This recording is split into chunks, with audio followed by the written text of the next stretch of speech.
자, 페이지 46쪽 보시면 되겠고요. 우리가 지난 시간에 보호의 원자 모형 중에서 빛의 파동성에 관련된 내용을 잠깐 좀 이야기를 했었습니다. 그죠? 우리가 지금 현재 원자의 이 변천 과정을 지금 좀 살펴보고 있는데, 그 전에 이제 처음에 원자라고 하는 개념을 처음 만들어낸 돌턴부터 원자의 새로운 입자인 전자, 그리고 원자핵, 그리고 양성자, 중성자를 각각 찾아낸 사람들, 그러니까 톰슨이나 아니면 러더퍼트, 골트슈타인, 체드윅, 이런 사람들이 각각 어떤 과정을 거쳐가지고 이런 입자들을 발견해냈는지 그런 사실들을 앞에서 좀 살펴봤었습니다.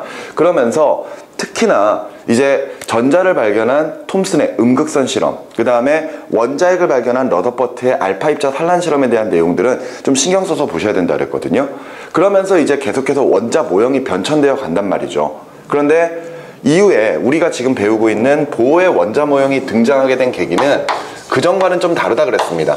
자, 이 보호의 원자 모형에 등장이 된, 이 원자 모형이 등장하게 된 계기가 두 가지의 이유가 있다 그랬어요. 그 첫 번째가 수소의 선 스펙트럼이었고요. 두 번째가 원자의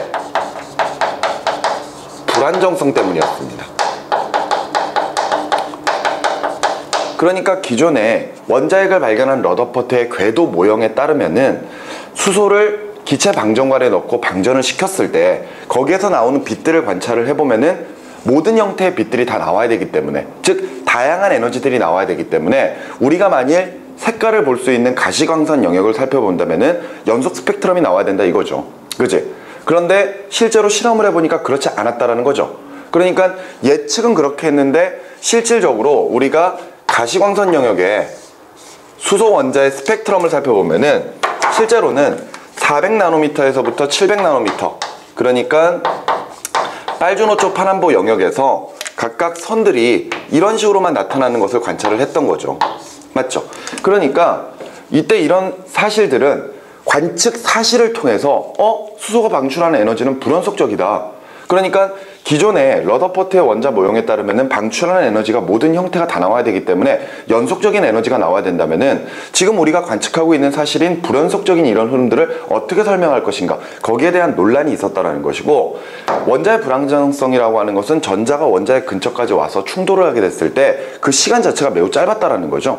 그러니까 원자의 안정성에 대한 어떤 새로운 모형이 등장을 하게 될 필요가 있었던 겁니다. 그래서 우리가 지금 현재 새롭게 나오는 보호의 원자 모형을 살펴보고 있는 것이죠. 자, 그래서 페이지 46쪽을 보시면은 이제 보호의 원자 모형에 대해서 설명이 되어 있는데, 이때 이 보호의 원자 모형 같은 경우에는 정말 그 당시에 논란이었던 요 수소의 선 스펙트럼을 설명하기 위해서 제안된 모형이다. 이것을 기억을 좀 하셔야 됩니다. 설명 보시면은요, 수소 원자의 불연속적인 선 스펙트럼을 설명하기 위해서 제안한 모형이고요. 전자는 원자핵 주위에 일정한 궤도를 따라서 원운동을 한다 라고 이야기를 했단 말이에요. 러더퍼트도 원운동한다 그랬습니다. 그런데 러더퍼트는 이때 일정한 궤도를 따라 도는 게 아니라 전자가 어디에서나 이 전자가 존재를 할 수가 있는 것이고, 그 과정에서 원운동을 하면서 원자에게 가까이 간다거나 또는 멀어질 수 있다, 이렇게 설명을 했었거든요. 그런데 그런 식으로 설명을 하다 보니까 이런 문제점들이 발견이 된 거지. 그래서 보어는 그 내용을 약간 수정을 해버린 겁니다. 그러니까 가운데 플러스를 띠고 있는 원자핵이 있고 주변에 전자들이 있을 때 그 전자들이 아무데나 있는 게 아니라 어떤 일정한 궤도를 따라서 돌고 있다라고 가정을 한 거죠. 그러니까 예를 들어 요런 궤도, 그 다음에 요런 궤도, 또는 요런 궤도를 따라서 전자들이 빙글빙글 돌고 있을 거라 이거죠. 그랬을 때 우리가 이런 궤도를 우리가 전자 껍질이라고 표현하게 되고요. 이때 전자가 전자 껍질에서 회전을 하고 있을 때, 원운동을 하고 있을 때는 이때 에너지의 변화는 없다라고 가정을 합니다. 그러면서 이때 전자가 다른 전자 껍질로 이동할 때, 즉 전이라고 하는 현상이 벌어질 때만 전자 껍질에서 안쪽으로 들어갈수록 에너지가 작아지고 반대로 바깥쪽으로 나갈수록 에너지가 커진다, 이렇게 설명을 하기 시작을 했던 거죠. 사실 에너지에 관련된 것은 러더퍼트의 에너지에 관련된 내용을 그대로 따라가는 겁니다. 그러니까 안쪽으로 들어갈수록 전자가 가진 에너지는 작아진다, 반대로 바깥쪽으로 나올수록 전자가 가진 에너지는 커진다, 이렇게 이제 설명한 것을 그대로 따라가는 겁니다. 다만 일정한 궤도를 따라서 돌고 있을 때는 에너지의 변화는 없고, 오로지 전자가 다른 전자 껍질로 이동할 때만 에너지의 변화가 생기기 때문에 그때 에너지의 방출 또는 흡수가 일어난다, 이렇게 표현하게 됐던 거죠. 이때 안쪽 전자 껍질로 들어가게 되는 경우에는 전자가 가지고 있는 에너지가 작아지면서 그 작아진 만큼 에너지를 방출하게 될 것이고, 반대로 전자가 바깥쪽 궤도로 나오게 되면은 이때는 에너지가 커져야 되니까 그런 만큼 에너지를 흡수해야 될 것이다, 이렇게 이제 설명을 했던 거예요. 즉 지금 현재 우리가 보고 있는 이런 수소의 선 스펙트럼 같은 경우에는 우리가 빛을 관찰하고 있는 거죠. 그렇다면은 전자가 에너지를 방출해야 됩니다. 즉 바깥쪽 궤도에 있던 전자가 안쪽 궤도로 들어가면서 방출하는 에너지를 보고 있는 것이고, 그 에너지의 크기가 각각 선의 위치에 해당하는 파장, 그 파장 영역에 해당하는 에너지 크기라고 우리가 이제 보고 있는 거죠. 그러면서 이런 식으로 전자 껍질을 각각 이야기를 했고요. 이때 안쪽 전자 껍질부터 K 껍질, L 껍질, M 껍질 또는 바깥쪽에 N 껍질, 뭐 이런 식으로 전자 껍질들의 알파벳 기호를 붙여나가면서 여기에 숫자까지 보여야죠. 그 숫자가 1, 2, 3 이런 식으로 표현을 하면서 이런 숫자를 우리가 주양자수라고 이제 표현을 합니다. 그죠? 그랬을 때 각각의 전자들이 가지고 있는 에너지는 전자들이 돌고 있는 그 전자 껍질이 가지고 있는 에너지의 크기와 같다라고 하게 되고요. 그때 그 에너지의 크기를 우리가 에너지 준위라고 표현하면서, 그 에너지 준위를 계산하는 방법은 에너지 E가 몇 번째 전자 껍질에 있느냐에 따라서 결정된다는 겁니다. 이때 요 N이라고 하는 게 바로 앞서 전자 껍질에 부여된 숫자들, 바로 주양자수에 해당한다는 것. 그래서 각각 마이너스 N의 제곱분의 1312 kJ/몰로 계산한다, 이렇게 우리가 정의를 내리고 있는 겁니다. 자, 이런 내용들이 지금 현재 보호의 원자 모형, 우리 교재에 나와 있는 내용 한 중간 정도까지 나와 있는 것이죠. 그러면서 여기에 보시면 모형 나와 있고요. 네 번째 보시면은 원자핵으로부터 멀어질수록 전자 껍질의 에너지 준위는 높아지며 인접한 두 전자 껍질 사이의 에너지 간격은 좁아진다라고 되어 있습니다. 그러니까 모두 다 전자 껍질의 에너지를 이런 방법으로 계산할 거예요. 주양자수에다가 1을 집어넣거나 2를 집어넣거나 3을 집어넣거나 이런 식으로 각각의 숫자들을 넣어서 계산을 해보는 거죠. 그렇다면은 이때 전자 껍질은 무한대까지 있다라고 가정을 하고 있기 때문에 그 각각의 전자 껍질들의 에너지를 여기에 넣어서 계산해 본다면은 가장 안쪽이 에너지의 크기가 가장 작을 것이고 바깥쪽이 가장 클 거란 이야기예요. 그랬을 때 그것을 에너지 크기에 관련된 그래프로 한번 좀 표현을 해보도록 하죠. 예를 들어서 지금 Y축이 에너지의 크기입니다. 오케이? 그러면서 가장 아래쪽에 K 껍질이 있다고 생각을 하세요. K 껍질은 주 양자수가 1. 그러면 그때 이제 에너지 크기를 계산해 보면은 쟤는 마이너스 n의 제곱분의 1312니까 결과적으로 마이너스 1의 제곱분의 1312 kJ/몰이라고 하는 에너지를 가지게 될 거예요. 그런데 지금 선생님이 이렇게 적었는데 사실 이 값은 여기에 해당하는 거죠. 이거 넣어서 그냥 계산한 거 아니야, 그치? 그런데 사실 수소를 가지고 이야기할 때 수소의 전자 껍질에 따른 에너지 준위는 절대 달라지지 않거든요. 거기다가 여기에 보시면 상수값인 1312라고 하는 숫자가 있는데 이 숫자가 되게 애매한 숫자예요. 그러니까 무언가 나누기도 좀 애매하고 막 그런 숫자거든요. 그래서 보통은 문제에서 이런 식으로 실제 값들을 가지고 문제를 푸는 경우도 있습니다.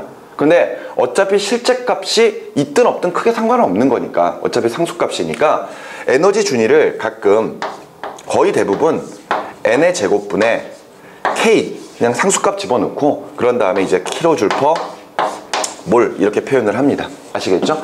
여기서도 그냥 1312라고 하는 숫자가 약간 좀 애매하니까 그냥 k 값을 넣어가지고 한번 계산을 해보도록 하자고요.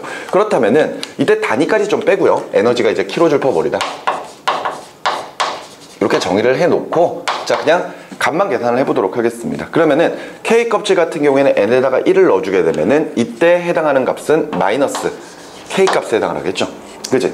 그런 다음에 이제 나머지 전자 껍질의 에너지를 계산을 해보는 거지. 이때 두 번째 전자 껍질인 L 껍질 같은 경우가 예를 들어 요게 있다 라고 가정하고 원자 번호가 전자 껍질의 주 양자수가 2번이다 이렇게 정의를 한다면은 이때 n에다가 2를 넣어서 계산한 값은 마이너스 4분의 K 이렇게 이제 표현할 수가 있을 겁니다. 이런 식으로 계속해서 전자 껍질들의 에너지 크기를 계산을 해보는 거죠. 얘 같은 경우에는 마이너스 9분의 K가 나올 것이고요. 아니면은 뒤에 있는 N 껍질 같은 경우에 16분의 K 뭐 이런 식으로 나올 겁니다. 그것까지 해버릴까요? N 4번 전자 껍질이죠. 이때 마이너스 16분의 K 이렇게 이제 표현이 될 겁니다.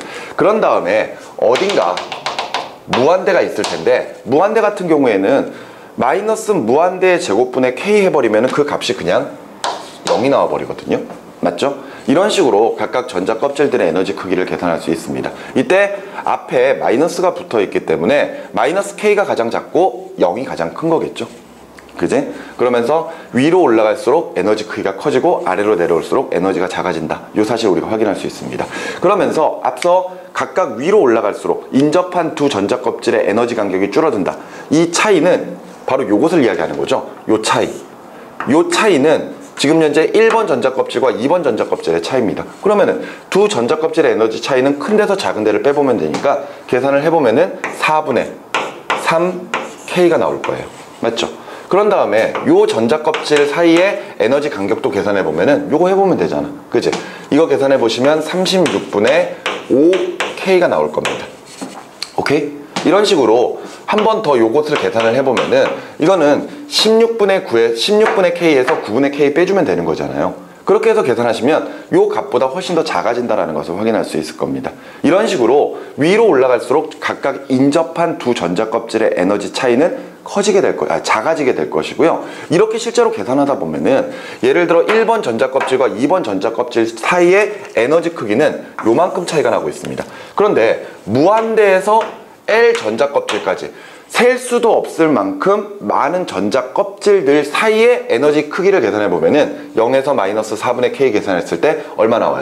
4분의 1K 나오죠.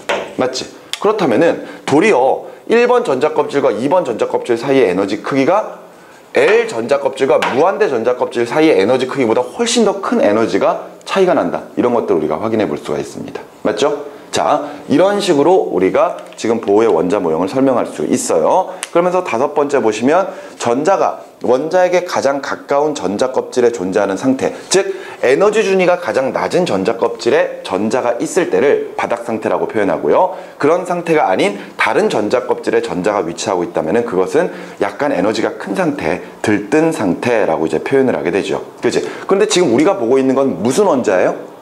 무슨 원자? 수소 원자죠. 그죠? 우리는 많은 원자들을 다 함께 보고 있는 게 아니라 딱 하나만 보고 있어요. 바로 요 수소 하나만 보고 있단 말이야. 왜냐하면은 보어는 당시의 논란이었던 수소 원자의 선 스펙트럼을 설명하기 위해서 이런 모형을 제안한 거거든요. 그러니까 오로지 포인트를 수소로만 맞춰놨어요. 수소로만. 그러면서 수소는 각각 전자 껍질의 에너지 준위를 이렇게 계산한다 이거지. 근데 오해하지 말아야 될 것은 다른 원자라면은 전자 껍질의 주 양자수에 따라 에너지 준위를 계산할 때 이 상수값이 달라질 수 있습니다. 알겠습니까? 근데 지금 우리는 뭐만 보고 있으니까? 수소만 보고 있으니까 아예 딱 정해져 있는 거야. 무슨 말인지 알겠지? 그렇게 해서 이렇게 지금 표현을 하고 있어요. 그러면은 수소 같은 경우에는 전자가 하나밖에 없으니까 바닥 상태라면은 당연히 K 껍질이겠죠. 그치? K 껍질에 전자가 있을 때가 바닥 상태일 거고, 나머지 L부터 M, N 위로 쭉 올라갔을 때 어딘가에 전자가 존재한다면 그것은 들뜬 상태, 이렇게 이제 표현할 수가 있을 겁니다. 무슨 말인지 이해가 되시죠? 그러면서 6번째 보시면 전자는 같은 전자 껍질에서 원운동할 때 에너지를 흡수하거나 방출하지 않는다. 지금 선생님이 여기다가 전자를 3개를 그려놨지만 예를 들어 이것이 수소라고 생각을 하고요. 여기에 전자가 있을 때 또는 여기에 전자가 있을 때 여기에 전자가 있을 때 그렇게 각각 따로따로 생각을 해보면은 어떤 전자 껍질에서 원운동을 하든 에너지의 흡수 또는 방출은 일어난다, 일어나지 않는다? 일어나지 않는다라는 겁니다. 하지만 다른 전자 껍질로 전이 될 때 그 에너지 차이만큼, 전자 껍질의 에너지 준위 차이만큼 에너지를 또는 흡수, 방출하게 될 텐데 안쪽으로 들어가는 경우에 방출, 그리고 바깥쪽으로 나오는 경우는 흡수, 우리가 이렇게 표현할 수가 있는 겁니다. 이해되셨죠? 따라서 우리가 보고 있는 선 스펙트럼은 에너지가 방출돼야 되는 거기 때문에 위쪽에서 아래쪽으로 떨어져야 된다고 했었죠. 여기까지 이해가 되시나요? 그러니까 바깥 전자 껍질에서 안쪽 전자 껍질로 전자가 전이 돼야 되거든요. 그래야지만 빛을 방출할 수 있으니까. 알겠니? 근데 이렇게 설명하다 보면은 선생님 잘 이해가 안 가는 것이 하나가 있는데, 예를 들어 저렇게 여러 개의 빛이 나온다라는 건, 여러 개의 선들이 나타난다라는 것은 여러 개의 에너지를 방출하고 있다는 뜻인데 수소는 전자가 하나밖에 없잖아요. 그럼 전자가 방출하는 에너지는 한 종류밖에 안 되지 않아요? 얘가 예를 들어서 몇 번에서 몇 번으로 떨어지느냐에 따라서 딱 에너지가 하나만 나오지 않습니까? 이렇게 이야기하거든요. 그런데 이게 사실 우리가 수소 기체를 보면은 수소 기체가 원자 하나로만 구성되어 있는 건 아닐 거 아니에요. 그죠? 굉장히 많은 원자들이 있을 거란 말이야. 그러니까 그 원자들이 각각 서로 간에 전자 전이가 일어나는 게 다르기 때문에 이런 식으로 빛이 방출된다라고 생각하셔도 되고요. 또 하나, 바깥쪽 궤도에 들뜬 상태로 전자가 있습니다. 근데 이때 안쪽 궤도로 탁 떨어지는 거예요. 안쪽 궤도로 딱 떨어지면서 빛을 방출하죠. 근데 다시 얘네들이 위로 싹 올라가요. 에너지를 흡수해가지고. 그러다가 또다시 또 떨어지고, 떨어진 다음에 또다시 에너지를 흡수해서 위로 딱 올라갔다가 또 한 번 떨어지고, 이런 식으로 계속해서 반복 운동을 한다고 생각을 하시면 됩니다. 그러니까 딱 그냥 제자리에 하나로 고정되어 있는 게 아니라 끊임없이 전자들이 전이되고 있다고 생각하시면 돼요. 그렇기 때문에 다양한 에너지들이 선으로 나타나게 되는 거죠. 여기까지 이해가 되시나요? 그러니까 수소는 전자가 하나라도 여러 개의 선들이 나타날 수 있다는 거 생각하시면 됩니다. 무슨 말인지 아시겠죠? 이렇게 해서 우리가 각각 에너지의 크기, 그리고 에너지 준위의 크기, 그리고 전자가 전이됐을 때 에너지를 얼마만큼 흡수 또는 방출하느냐, 그것을 전자 껍질의 에너지 준위 차이로 계산할 수 있다, 이렇게 이제 표현할 수 있습니다. 그러면서 7번째 보시면은 빛에너지와 파장은 반비례함으로 라고 되어 있거든요. 맞죠? 자, 잠깐 앞에를 좀 볼까요? 어찌됐건 전자가 전이되면은 방출되는 에너지는 빛에너지의 형태로 방출이 될 겁니다. 그죠? 근데 우리가 빛에너지의 크기를 계산할 수 있는 방법 중에 물리에서 플랑크 상수라고 하는 값을 통해서 우리가 빛에너지는 플랑크 상수에다가 진동수를 곱해서 계산한다, 이렇게 표현할 수 있거든요. 이때 H라고 적는 게 플랑크 상수 하라고 읽어요. 그런데 말 그대로 상수값이거든요. 정해져 있는 숫자입니다. 그러니까 빛이 가지고 있는 에너지는 진동수에다가 상수값을 곱해서 계산한다, 이거죠. 그런데 사실 빛이 다양한 형태의 진동수를 가지고 있고 다양한 형태의 파장을 가지고 있다고 하더라도 빛의 속력은 같은 매질에서는 절대 변하지 않습니다. 특히나 진공 상태에서의 우리가 빛의 속력을 광속 C라고 표현하죠. 그랬을 때 이 광속 C를 진동수 곱하기 파장 람다로 계산할 수 있단 말이에요. 따라서 지금 현재 우리가 보고 있는 요 하 진동수, 플랑크 상수에다가 진동수를 곱한 거에서 진동수를 요거로 가지고 정리를 하면은 진동수는 람다분의 C, 파장분의 광속으로 바뀔 것이고, 따라서 공식은 하 람다분의 C, 이렇게 이제 표현이 될 겁니다. 이렇게 우리는 빛에너지를 진동수로 가지고도 계산할 수 있고 파장으로도 계산할 수가 있어요. 여기까지 되셨나요? 근데 여기다가 실제 값들을 도입을 해가지고 우리가 계산하는 것은 화학에서 다뤄지는 내용이 아닙니다.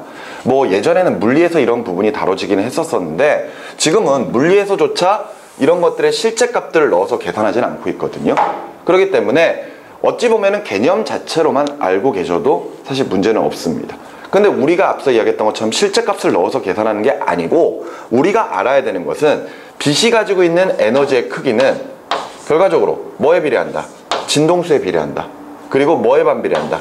파장에 반비례한다. 이렇게 설명할 수가 있는 거죠. 다시 1로 넘어와서 이야기를 해보면은 지난 시간에도 잠깐 좀 이야기를 했었었는데, 요 400나노미터에서 700나노미터 사이는 우리가 색깔을 볼 수 있는 가시광선 영역이거든요. 근데 그 가시광선 영역에서 파장이 가장 긴 쪽이 빨간색, 그리고 가장 작은 쪽이 보라색이에요.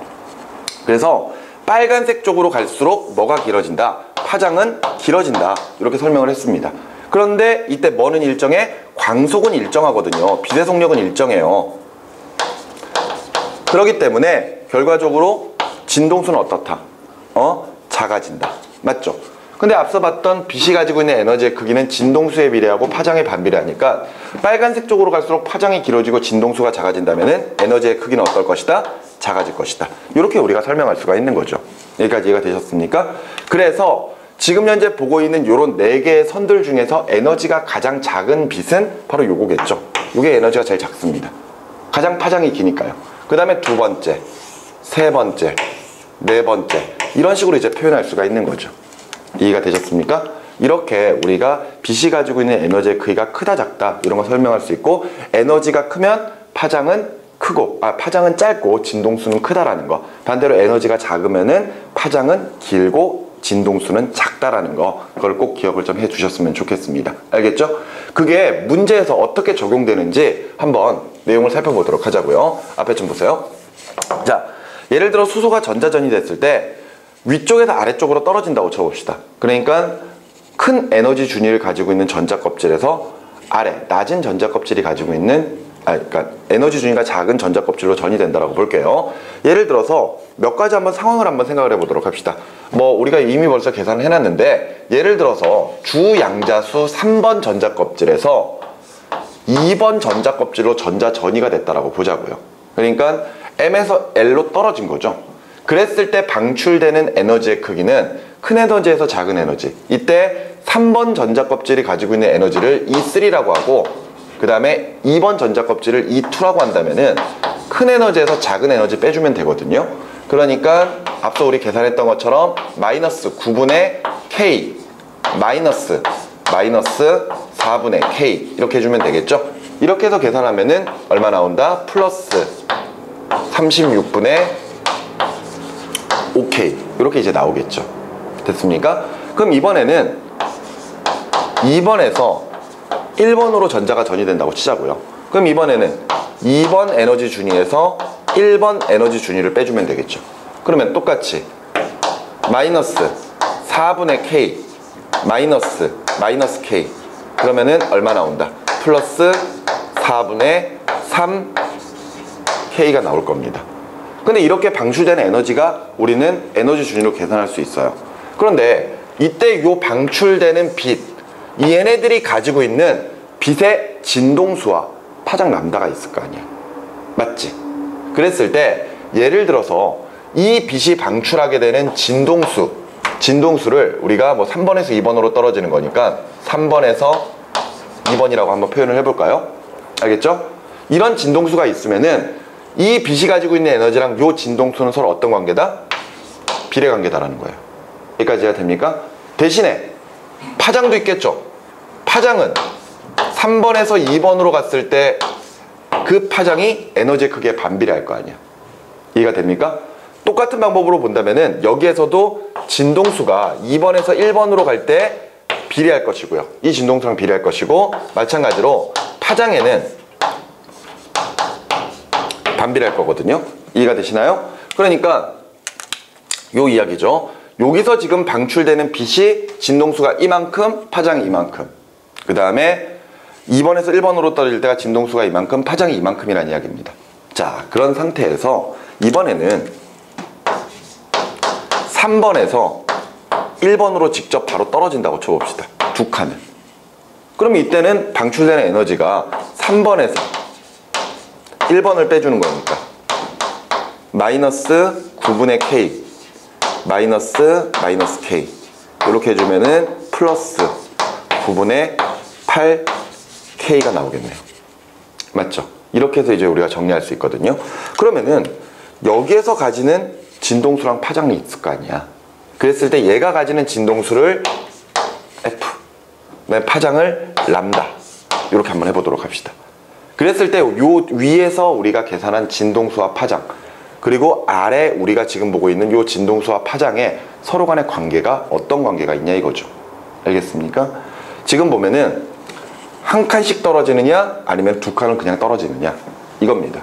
그런데 지금 에너지 크기를 보면은 얘 방출되는 에너지랑 얘 두 개 더해주면은 이거 나오는 거 확인할 수 있을 거예요. 그죠? 이거 36분의 뭐 이거 계산을 해가지고 두 개 더해주면은 9분의 8K 나오는 거 확인할 수 있을 거거든요. 그렇다면은 결과적으로 3번에서 2번으로 떨어질 때 방출되는 에너지 2번에서 1번으로 떨어질 때 방출되는 에너지 그거 두 개 더해주면은 3번에서 1번으로 직접 떨어질 때 에너지 크기와 같구나 이렇게 우리가 정리할 수가 있을 건데 이때 진동수와 파장 람다 관계는 어떠냐 이거죠. 이때 진동수는요 에너지 크기에 비례하기 때문에 앞서 3번에서 2번으로 떨어질 때 진동수 그리고 2번에서 1번으로 떨어질 때 진동수 그 둘을 더한 것과 같습니다. 알겠습니까? 그러니까 여기에 진동수, 여기에 진동수를 더해주면은 전체 진동수가 나오는 거예요. 됐죠? 그러면 이렇게 해서 우리가 진동수를 계산할 수 있구나. 근데 저거는 생각보다 쉽습니다. 쉽게 가거든요. 근데 문제는 파장을 물어볼 때요. 파장은 지금 현재 에너지 크기에 반비례하잖아요. 따라서 지금 3번에서 2번, 2번에서 1번으로 각각 전자전이될 때 방출되는 파장을 2개 더한 것은 결과적으로 이 파장이 아니라는 이야기예요. 왜? 에너지 크기에 반비례하니까. 그 말인즉슨 지금 현재 3번에서 2번으로 떨어질 때 람다 3번에서 2번으로 떨어질 때 파장 분해 2번에서 1번으로 떨어질 때 파장 2를 더한 게 결과적으로 지금 현재 3번에서 1번으로 떨어질 때 파장의 역수값에 해당한다. 이렇게 이제 정리할 수 있거든요. 근데 이런 식으로 우리가 진동수와 파장 관계를 확인을 하고 이제 문제를 풀거든요. 근데 문제에서는 이런 것들을 문장화해서 표현을 한단 말이에요. 그러니까 예를 들어서 진동수는 각 전자전이 됐을 때 방출되는 빛의 진동수의 합과 같다. 그러니까 이 말은 3번에서 1번으로 전자전이 됐을 때 방출되는 빛의 진동수는 3번에서 2번, 2번에서 1번으로 전자전이 될 때 빛의 진동수의 합과 같다. 이러면은 맞는 말이 되는 거죠. 그런데 요 표현이 되게 애매합니다. 요 표현이. 3번에서 1번으로 전자전이 될 때 빛의 파장은 3번에서 2번, 2번에서 1번으로 전자전이 될 때의 파장의 역수값을 더한 것과 같다. 이러면은 틀린 말이 돼버리죠. 이해가 됩니까? 말이 되게 애매해요. 그죠? 정확하게 표현하면 이거죠. 3번에서 1번으로 전자전이 될 때 파장은 3번에서 2번, 2번에서 1번으로 전자전이 될 때 파장의 역수값을 더한 것의 역수값과 같다. 이렇게 표현을 해줘야 되겠지. 이런 식으로 문장으로 꾸미면 굉장히 말이 애매해지거든요. 그렇기 때문에 나중에 이런 에너지 관계가 나올 때 만일 그것을 진동수나 또는 파장으로 가지고 이야기하고 그것이 문장화되어 있다면 조금 신경 써서 보시는 게 좋습니다. 무슨 말인지 아시겠습니까? 오케이. 자, 이런 내용이었고요. 그러면서 밑에 보면 보호의 원자 모형과 수소 원자의 선 스펙트럼 나와 있는데, 자, 이것은 이미 벌써 우리가 쭉 설명을 했었던 내용이고요.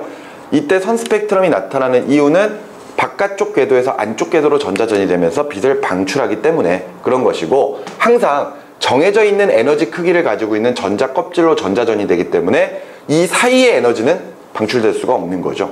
맞죠? 그렇기 때문에 항상 불연속적인 에너지의 흐름이 나온다라는 사실을 우리가 확인할 수 있습니다. 그러면서 뒤로 넘어가서 옆으로 넘어가서 페이지 47쪽 보시면은요, 이때 수소 원자가 방출하는 빛의 종류에 따른 계열들이 나와 있죠. 그치? 그랬을 때 우리가 스펙트럼 계열에서 각각 자외선 영역에 해당하는 라이먼 계열, 가시광선에 해당하는 발모 계열, 그 다음에 적외선 영역에 해당하는 팟센 계열, 이렇게 이제 세 부분으로 나누고 있습니다. 그런데 이렇게 각각의 계열들은 전자가 어디에서 떨어지든 간에 몇 번째 전자 껍질로 떨어지느냐에 따라서 정해지는 거죠. 이때 지금 현재 K 껍질, 가장 아래쪽으로 전자 전이가 됐을 때 방출되는 빛을 뭐라 불러? 라이먼 계열. 이때 라이먼 계열이 우리는 눈으로 볼 수 없는 자외선 영역이다. 꼭 알아야 됩니다. 2번에서 1번으로 떨어지든 3번에서 1번으로 떨어지든 4번에서 1번으로 떨어지든 무조건 1번으로 떨어진다면 이것은 무조건 라이먼 계열. 그러면 두 번째, L 전자 껍질로 전자가 전이됐을 때 방출되는 빛은 발모 계열. 그리고 이게 우리 눈으로 보는 가시광선 영역이죠. 그죠? 그리고 3번으로 떨어졌을 때 방출되는 빛은 팟센 계열. 팟센 계열. 그리고 역시 눈으로 보지 못하는 적외선 형태입니다. 적외선 계열들이죠. 이해되셨나요? 그러니까 어디에서 떨어지든 1번으로 떨어지면은 라이먼, 2번으로 떨어지면은 발모, 3번으로 떨어지면은 팟센, 이렇게 우리가 표현을 할 수가 있는 것이고, 그렇다면은 다시 일로 들어와서 우리가 지금 보고 있는 것은 400에서 700 나노미터에 해당하는 가시광선 영역입니다. 그렇다면은 얘네들은 무슨 계열? 발모 계열이라는 얘기가 되겠죠. 그치? 발모 계열이라면은요, 무조건 몇 번째 전자 껍질로? 2번 전자 껍질로 전자 전이 돼야 되거든요. 이해가 되시나요? 2번 전자 껍질로 전자가 전이 돼야 된다면은 이때 지금 현재 선이 4개가 나타났을 때 그 4개의 선에 해당하는 전자 전이는 에너지가 얘가 제일 작잖아. 그러면 발머 계열 중에 에너지가 가장 작을 수 있는 빛은 몇 번에서 몇 번으로 갔을 때? 그렇죠. 3번에서 2번으로 갔을 때가 가장 에너지가 작겠죠. 그럼 두 번째는요? 두 번째는? 그렇죠. 4번에서 2번이겠죠. 그럼 세 번째는 5번에서 2번일 거고, 그럼 네 번째는 6번에서 2번일 겁니다. 여기까지 이해가 되나요? 어디에서 떨어지든 다 가시광선 영역이 나오려면은 다 결과적으로 2번 껍질로 전자전이 돼야 돼요. 오케이? 그런데 선생님 뭐 이상해 6번 전자 껍질만 있는 게 아니잖아요. 무한대까지 있으면 7번도 있을 거고 8번도 있을 거고 9번도 있을 거고 10번도 있을 텐데 왜 그런 게 표시가 안 돼요? 뭐 좀 이상한데? 그럼 뭐 예를 들어서 7번에서 전자가 전이되면은 이게 가시광선 영역이 아닌가? 이렇게 막 물어본단 말이에요. 그런데 우리가 지금 보고 있는 이 에너지 준위 그래프를 좀, 이게 어찌 보면은 에너지 크기 표현한 그래프잖아요. 맞지? 이걸 한번 좀 잠깐 보면은 K 껍질이 가장 에너지가 작아. 마이너스 K. 그리고 무한대가 에너지가 제일 크거든. 이때 전체 에너지 크기가 K 값인 거잖아요. 근데 요 차이가 지금 현재 전체 에너지 크기의 4분의 3을 차지하거든. 그리고 요 나머지 전체가 4분의 1을 차지하고 있단 말이에요. 그러면 앞서 이야기했던 것처럼 요 한 칸 간격이 다른 에너지 간격을 다 더한 것보다 훨씬 더 크단 말이죠. 그러면서 위로 올라갈수록 그 에너지 간격이 촘촘해지거든. 더 좁아지는 거야. 간격이 줄어든단 말이야. 그러면 여기에서는 4분의 3K라고 하는 어느 정도의 에너지 크기 차이가 나타나요. 그 위에도 36분의 5K 차이 나고 여기도 차이가 날 거야. 그러니까 위로 올라갈수록 결과적으로 에너지 간격이 차이가 나긴 하지만 점점 위로 올라갈수록 그 차이가 줄어든단 말이죠. 그러다 보면은 예를 들어서 5번, 6번, 7번, 8번, 9번, 10번 이렇게 계속 올라가다 보면은 거의 요 정도 영역에서는 전자 껍질들이 촘촘하게 붙어 있어요. 무슨 말인지 이해되시나요? 그러니까 거의 에너지 차이가 안 나타나는 거야. 그림은 이렇게 그리지만 거의 선 하나로만 나타나 버릴 겁니다. 이해되시죠? 그래서 우리가 사실 이런 이야기 하잖아요. 전자 껍질이 가지고 있는 에너지 준위가 불연속적이기 때문에 선 스펙트럼이 나타난다 이렇게 설명하잖아. 그랬을 때 그 불연속적이라고 하는 게 실제로 K 껍질, L 껍질, M 껍질, N 껍질 정도까지는 나타나요. 그런데 바깥쪽으로 나가면 나갈수록 그 전자 껍질 사이의 에너지 간격이 줄어들어 버리기 때문에 거의 에너지가 연속적인 것처럼 보여버립니다.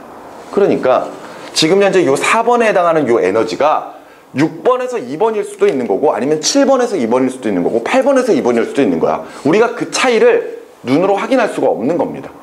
이해가 되시나요? 그래서 이 4번 같은 선은 직접적으로 몇 번에서 몇 번으로 전자전이 된 거냐고 물어보지 않아요. 왜? 논란이 있을 수 있으니까. 무슨 말인지 이해가 되니? 하지만 뚜렷하게 나타난 건 이건 확실하잖아요. 몇 번에서 몇 번? 3번에서 2번. 얘는 몇 번? 4번에서 2번. 얘는 몇 번? 5번에서 2번. 이렇게 확실하게 나타나는 것들은 있단 말이야. 근데 예를 들어 4번 같은 경우에는 몇 번에서 몇 번인지, 그러니까 몇 번에서 2번으로 떨어지는 건지는 명확하게 구별하기가 좀 힘들어요. 그렇기 때문에 정확하게 그 내용을 물어보지는 않는 거죠. 하지만 이때 나타난 선 중에서는 에너지는 어떻다? 가장 크다. 이렇게 표현할 수는 있는 거야. 무슨 말인지 알겠니? 이해돼? 이렇게 해서 문제를 내게 됩니다. 아시겠죠? 자, 47쪽에 보시면은 아래쪽에 기출문제 다시 보기 대한 내용 나와 있죠. 자, 내용을 한번 좀 보도록 하겠습니다. 그림은 보어 수소 원자 모형에서 4가지 전자전이 A부터 D를 나타낸 것이고 설명으로 옳은 것은 했고 이때 원자의 에너지 준위를 이걸로 계산한다. 뭐 이렇게 되어 있습니다. 그런데 지금 보면은 A, B, C, D가 쭉 나와 있는데 화살표의 방향도 꼭 눈여겨서 봐야 되겠죠? 맞죠? 자, 화살표를 보면은 A 같은 경우에는 몇 번에서 몇 번? 2번에서 1번으로 전자전이 되는 거지. 자, 그럼 B 같은 경우에는 3번에서 1번으로 전자전이 되는 거고요. C 같은 경우에는 3번에서 2번으로 전자전이 되는 거지. 그럼 지금 A, B, C는 모두 다 바깥쪽에서 안쪽으로 들어오고 있거든요. 모두 다 얘네들은 에너지 방출에 해당하겠네요. 근데 D를 보세요. D를 보시면은 D는 1번에서 어디로 가고 있어요? 무한대로 가고 있죠. 그치? 그럼 얘는 에너지를 어떻게 해야 돼? 흡수해야지. 맞지? 얘네들은 에너지 방출, 얘 혼자 에너지 흡수. 그죠? 그래 놓고 설명으로 옳은 것은 했거든요. 기억! 방출되는 빛의 파장은 B가 A보다 길다 그랬습니다. B랑 A랑 비교하라는 이야기죠. 그런데 앞서 이야기했던 것처럼 에너지는, 그지? 에너지는 뭐에 비례해? 진동수에 비례하고 파장에 반비례해요. 즉 에너지가 클수록 파장이 짧을 거거든요. 이거 에너지 준위값 저렇게 계산하라고 했으니까 아마 그것으로 가지고 에너지 크기가 얼마냐 이렇게 따져보라는 이야기죠. 근데 뭐 굳이 그럴 필요도 없잖아. 요거 이제 우리가 계산을 해보면은, 이거 계산을 해보면은 2번에서 1번 상수값 1310이 쓸 필요도 없어요. K값 그냥 쓰면 됩니다. 그러면은 결과적으로 2번에서 1번으로 떨어지면 4분의 3K만큼 방출되겠죠. 근데 3번에서 1번으로 떨어진다면은 마이너스 9분의 K에서 K 빼주면 되는 거니까, 마이너스 K 빼주면 되는 거니까 9분의 8K 나올 거란 말이에요. 그럼 에너지 크기는 누가 더 크다? B가 더 크다. 그죠? 에너지 크기가 A보다 B에서 방출되는 에너지가 더 크다면은 진동수도 A보다 B가 클 것이고요. 대신에 파장은 A가 B보다 길 것이다. 이렇게 정리할 수 있겠죠. 따라서 빛의 파장은 B가 A보다 길다? 틀린 말이 되는 거지. 이해가 되니? 계속 이어서 니은 C에서 방출되는 빛은 가시광선에 해당한다. C 어디로 전자전이 됐어요? 2번으로 전자전이 됐죠. 따라서 어느 영역? 발머 계열의 가시광선 영역입니다. 따라서 저 빛이 바로 여기선에 해당하는 빛이다. 여기까지도 알 수가 있겠죠. 맞지? 그 다음에 디귿의 D에 해당하는 에너지는 수소 원자의 이온화 에너지랑 같다. 이온화 에너지는 우리가 뒤에서 주기적 성질에서 다뤄보겠지만, 이때 전자를 무한대의 전자 껍질로 끄집어낼 때 흡수하는 에너지를 이온화 에너지라고 하죠. 그랬을 때 수소는 전자가 하나밖에 없으니까 전자가 K 껍질에 있는 상태가 바닥 상태예요. K 껍질에 있을 상태가 바닥 상태. 그랬을 때 무한대까지 뜯어내기 위해서 흡수하는 그 에너지를 우리가 이온화 에너지라고 표현하고 있죠. 따라서 1번에서 무한대로 갈 때 수소 원자의 이온화 에너지다 이렇게 표현하고 있습니다. 따라서 옳은 것은 니은과 디귿 두 가지로 체크하시면 되겠죠. 이해되셨나요? 그러면 뒤로 넘어가셔서 네 번째 원자 모형의 변천 과정이 나와 있는데, 선생님이 앞서 좀 설명을 해드렸었던 내용 중에 하나입니다. 자, 거기에 보시면 대표적인 5개의 원자 모형이 나와 있는데, 가장 위쪽에 있는 게 돌턴의 원자 모형, 두 번째가 톰슨, 세 번째가 러더퍼트 원자 모형이거든요. 그런데 돌턴부터 시작해서 톰슨, 러더퍼트까지 원자 모형이 바뀌게 된 계기는 입자의 발견 때문이에요. 그죠? 돌턴이 원자를 이야기했고 톰슨이 전자를 찾아냈고 그 다음에 러더퍼트가 원자핵을 찾아놨으니까 원자 모형들이 계속해서 바뀐 거죠. 근데 네 번째에 나와 있는 보호의 원자 모형은 입자의 발견과는 상관이 없지. 뭘 설명하기 위해서? 수소 원자의 선 스펙트럼을 설명하기 위해서, 그리고 원자의 불안정성을 해결하기 위해서. 알겠니? 이렇게 해서 제한된 모형이다. 이렇게 생각하면 되는 거죠. 근데 마지막에 나와 있는 5번째 현대의 원자 모형은 보호의 원자 모형을 보완한 내용입니다. 그러니까 보호의 원자 모형에서 나타난 문제점들이 있었죠. 바로 보호의 원자 모형은 포인트를 수소로 맞춰놨었지. 그래서 수소 원자의 선 스펙트럼이 왜 저렇게 나타나는지에 대해서 모형을 새롭게 만들어낸 거란 말이에요. 근데 저게 설명이 되는데 문제는 전자가 2개 이상인 다전자 원자의 선 스펙트럼은 보호의 원자 모형으로도 설명이 안 됩니다. 그러니까 오로지 수소만 설명할 수 있는 반쪽짜리 모형이란 이야기예요. 그러니까 다전자 원자의 선 스펙트럼은 어떻게 설명할 거냐 이거죠. 그리고 나서 두 번째, 당시까지는요, 보호의 원자 모형이 등장하게 될 계기까지는요, 전자를 눈으로 볼 수 있을 거라고 생각을 했었어요. 그러니까 전자가 예를 들어 어느 위치에서 어느 속력으로 움직이는지를 우리가 볼 수 있다, 이렇게 이제 생각했던 어떤 뉴턴의 역학 시대에 해당을 하거든요. 그런데 현대로 들어오면서 뭐 하이젠베르크라고 할지 뭐 이런 사람들이 불확정성의 원리라고 하는 것을 이야기하거든요. 그러면서 그 불확정성의 원리가 전자를 우리가 관찰을 했을 때 그 전자의 위치와 속력을 동시에 측정할 수 없을 것이다. 그 말인즉슨 쉽게 말해서 전자를 눈으로 보기 힘들다, 뭐 이런 식으로 설명하는 새로운 이론들이 나오게 되거든요. 그러니까 그 전까지는 무조건 전자를 눈으로 볼 수 있을 거라고 생각을 했어요. 그러니까 보호의 원자 모형도 가만히 이렇게 보다 보면은 전자가 궤도를 따라 빙글빙글 돌고 있을 거라 이거지. 무슨 말인지 이해가 되니? 근데 이후에 불확정성의 원리에 따라 전자가 어느 위치에서 어떻게 돌고 있는지 그걸 동시에 측정할 수 없다는 게 나오거든요. 그래서 결과적으로 이런 식의 궤도 모형을 수정을 할 필요가 있었던 겁니다. 그래서 우리가 지금 현재 쓰고 있는 오비탈이라고 하는 새로운 원자 모형을 제안을 하게 된 거였고, 그 오비탈이라고 하는 게 전자의 위치를 확률적으로 표현을 해서 우리가 이 정도의 전자가 있을 것이다, 이 정도에는 전자가 발견될 확률이 없다, 아니면 여기는 높다, 이런 식으로 이제 표현하는 그런 새로운 원자 모형이 등장하게 된 것이었죠. 무슨 말인지 이해가 되십니까? 여기까지가 지금 이제 원자 모형의 변천 과정이었습니다. 여기까지 보시고 잠깐 칠판 정리하고 그 다음에 오비탈 들어가기 전에 우리가 뒤에 있는 문제를 좀 풀어보도록 하겠습니다. 자, 그러면은 뒤로 넘어가셔서 페이지 60쪽 보시고요. 자, 지난 시간에 이어서 10번 문제부터 풀도록 하겠습니다. 자, 다음은 빅뱅 우주에서 원소가 생성되는 과정을 순서 없이 나타낸 것이고 가부터 라를 먼저 일어난 순서대로 옳게 나열한 것은 하고 물어봤죠. 선생님이 지난 시간에 이거 설명하면서 이 내용들을 따로따로 외우지 말고 전체적인 흐름도로 이렇게 이해하라 그랬었죠. 일단 빅뱅 이후에 기본 입자가 형성되고 그 다음에 양성자와 중성자가 만들어집니다. 그리고 나서 시간이 3분 때까지 수소가 헬륨으로 바뀌는 핵융합 반응이 일어났었죠. 그런데 이때 3분 때까지 만들어진 것은 원자핵, 그죠? 근데 이후에 38만 년 시간이 지날 때까지 점차 우주의 온도가 낮아지면서 그때 이제 빠르게 움직이던 전자의 움직임이 느려지기 시작을 하니까 38만 년 때 원자핵이 전자를 붙잡아서 원자가 형성되게 됩니다. 그리고 그 이후로부터는 이제 별의 생성과 소멸 단계에서 훨씬 더 무거운 원소들이 만들어지기 시작해서 현재의 우주까지 오게 되죠. 그렇기 때문에 가부터 라를 먼저 일어난 순서대로 바르게 나타낸 것, 제일 먼저 나와 있는 건 당연히 기본 입자인 쿼크와 전자의 생성이겠죠. 가부터 시작을 하면 될 것이고요. 그 다음에 당연히 양성자랑 중성자가 먼저 만들어져야 될 겁니다. 라가 될 것이고요. 그 다음에 중수소 원자핵이 형성되고 그 다음에 헬륨 원자의 생성이 일어나야 될 겁니다. 순서대로 가, 라, 나, 다 순이 되는 거니까 답은 1번으로 체크하시면 되겠죠. 앞서 3분대까지 헬륨 원자핵이 만들어졌다 그랬습니다. 기존에 1초가 안 되는 극도로 짧은 순간에 기본 입자 생성되고 양성자와 중성자가 만들어졌을 때 그때 만들어진 양성자가 질량수 1짜리 수소 원자핵이에요. 그런데 그런 원자핵들이 수소 원자핵이 헬륨으로 바뀌기 위해서 중수소 원자핵이 되기도 하고 삼중수소 원자핵이 되기도 하고 질량수가 3짜리 헬륨 원자핵이 되기도 하면서 최종적으로 질량수 4짜리 헬륨 원자핵이 생성되었다. 이렇게 정리하시면 됩니다. 됐죠? 자, 그러면 11번으로 넘어갈게요. 수소 원자의 선 스펙트럼을 전자 전위에 따라 계열을 구분하여 나타낸 것이고요.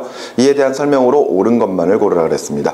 자, 일단 라이먼 계열, 발머 계열, 파센 계열 이렇게 세 가지가 나와 있어요. 그렇다면 라이먼 계열은 몇 번째 전자 껍질로? 1번 전자 껍질로. 그지? 그리고 발머 계열은 2번. 그 다음에 파센 계열은 3번 전자 껍질로 전자전이 돼야지만이 방출되는 빛이다. 꼭 생각하셔야 됩니다. 설명으로 옳은 것 가보도록 하죠.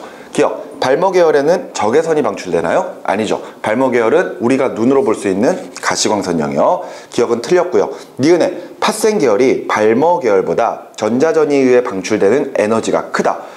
지금 그림에 보면은 파장이 파센 계열로 갈수록 길어지거든요. 파장이 길어진다. 진동수가 작아진다. 에너지도 작아진다. 이렇게 설명하시면 되겠죠. 말 그대로 발머 계열에서 파센 계열로 갈 때 빨간색의 바깥쪽으로 나가는 거거든요. 그러니까 우리가 그것의 이름을 적외선이라고 표현하고 있는 겁니다. 이때 빨간색의 바깥쪽이면 파장이 더 길어지면서 에너지가 더 작은 빛이 오겠죠. 따라서 방출되는 에너지는 파센 계열보다는 발머 계열이 더 강합니다. 따라서 니은 틀린 말이 되겠고요. 디귿에 바닥 상태로 전자전이가 일어날 때 라이먼 계열의 빛이 방출된다. 지금 우리가 보고 있는 건 무슨 원자? 수소 원자. 수소 원자는 바닥 상태로 전이된다는 것, 전자가 하나밖에 없으니까 무조건 K 껍질로 전자전이가 돼야 되겠죠. 그게 1번 전자 껍질로 전자전이 되는 거니까 당연히 라이먼 계열의 빛이 방출돼야 됩니다. 따라서 옳은 것은 디귿 하나밖에 없네요. 자, 그 다음에는 이제 오비탈에 관련된 내용의 문제이기 때문에 일단 좀 패스를 하도록 하겠고요. 뒤로 좀 넘어가셔서 3점짜리 문제를 좀 보도록 하겠습니다. 자, 3점짜리 문제는 우리가 지난 시간에 한 문제도 안 다뤘었죠. 그지? 자, 그렇다면은 페이지 63쪽의 1번 문제부터 바로 보도록 할게요. 그림은 원자 A부터 C의 양성자 수와 중성자 수를 나타낸 것이다 그랬습니다. 자, 보니까 X축이 양성자 수, 그 다음에 Y축이 중성자 수예요. 그래서 양성자 수는 7개, 8개. 7개, 8개. 그리고 중성자의 수는 8개, 9개 이렇게 되어 있는 거죠. 그러면서 지금 현재 요게 A, 그 다음에 여기가 B, 여기가 C입니다. 자, 그러면은 지금 현재 A 같은 경우에는 양성자의 수가 7개니까 원자번호 7번. 실제로는 질소겠죠? 맞지? 그러면서 질량수는 7에다가 8을 더하면은 15가 될 겁니다. 맞죠? 자, 그 다음에 B 같은 경우에는요, 양성자가 8개, 그러니까 원자번호 8번에 산소가 될 것이고, 그리고 중성자가 8개가 있으니까 질량수는 얼마다? 16이다. 이렇게 볼 수 있겠네요. C 같은 경우에도 양성자가 8개니까 원자번호 8번 산소가 되겠고, 중성자가 9개니까 질량수는 17이다. 따라서 지금 현재 B와 C는 동위원소의 관계다. 이렇게 우리가 정리할 수 있겠습니다. 설명으로 옳은 것 가보도록 할게요. 기억. A와 B는 동위원소이다. 아니죠. 원자번호가 달라요. 따라서 동위원소 아닐 거고요. 니은. B와 C는 전자수가 같다. 문제에서 A, B, C는 모두 원자라고 했거든요. 따라서 양성자 수만큼 전자수를 가져야 되니까 B와 C는 각각 양성자 8개씩, 전자도 8개씩 가져야 되겠죠. 그래서 니은은 맞는 말입니다. 디귿에 원자의 상대적 질량은 C가 가장 크다. 자, 원자의 상대적 질량, 질량수를 보면 되겠죠. 15, 16, 17이니까 당연히 C가 가장 클 겁니다. 따라서 옳은 것은 니은과 디귿 4번으로 체크하시고요. 계속해서 2번으로 갑니다. 수소의 3가지 동위원소 가부터 다를 모형으로 나타낸 것. 그랬을 때 수소의 평균 원자량은 1.008이라고 가르쳐줬습니다.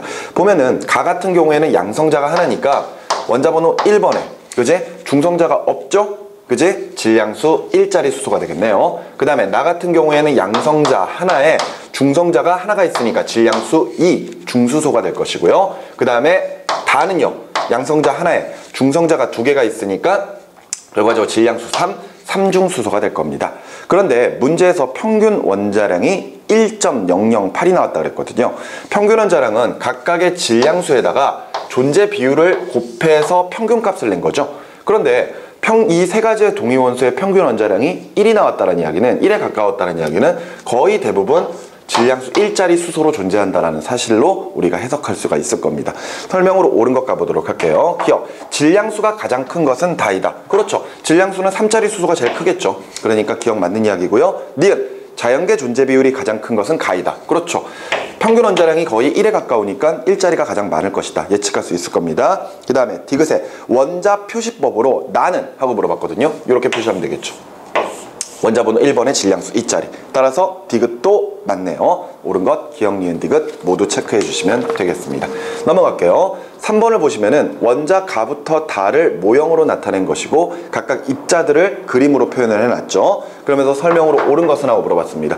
그러면 지금 당연히 바깥쪽에 돌고 있는 마이너스 띄고 있는 입자는 전자라고 생각하시면 될 것이고, 내부에 있는 색깔 덜 진한 것과 하얀 것과 까만 것 두 가지를 각각 양성자와 중성자로 구별해 내야 될 거 아니에요. 근데 문제에서 분명히 얘네들 모두 원자라고 했습니다. 그럼 당연히 양성자의 수랑 전자의 수가 같아야 된다는 것을 기억하셔야 될 거예요. 근데 가 같은 경우에는 하얀 것과 까만 게 하나씩 들어가 있고 전자도 하나가 있기 때문에 결과적으로는 어떤 게 양성자인지 중성자인지는 판단할 수 없습니다.